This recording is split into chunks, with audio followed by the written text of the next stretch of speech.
जी कौन बात कर रही है, कहाँ से? मैं आयशा बात कर रही हूँ। मैं कोयटा से बिलोंग करती हूँ। प्राइम मिनिस्टर इमरान खान साहब से बात करनी है। जी जी आयशा बोलें। जी खान साहब, पहली बात तो ये कि आपकी आवाम आपसे बहुत प्यार करती है, उनके इवन बच्चे भी आपसे बहुत प्यार करते हैं।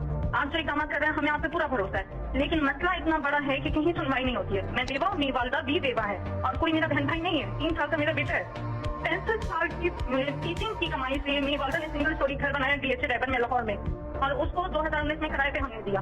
वो उन्होंने कब्जा कर लिया। SSC का भाई था। SSC के भाई होने के नाते कोई मसला हल नहीं हुआ और नतीजा ये निकला कि मेरी वालदा ने इतनी टेंशन ली कि वो कैंसर पेशेंट डायग्नोज हो गई है। मेरे पास फंड के भी पैसे नहीं और मैंने बैंक से लोन लेकर अपनी वालदा का इलाज करवा रही हूँ। आप मुझे बताएं, बच्चे को पालू, ऐसे लोगों के दूं मैं लोन के पैसे दूं, कम से कम मेरे पैसे तो मुझे दिलवाएं।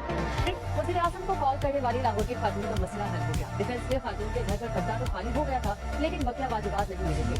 आपको अहम खबर से आगाह कर रहे हैं कि डिफेंस ने खातून के घर पर कब्जा तो खाली हो गया था, लेकिन उसके बकाया जात अभी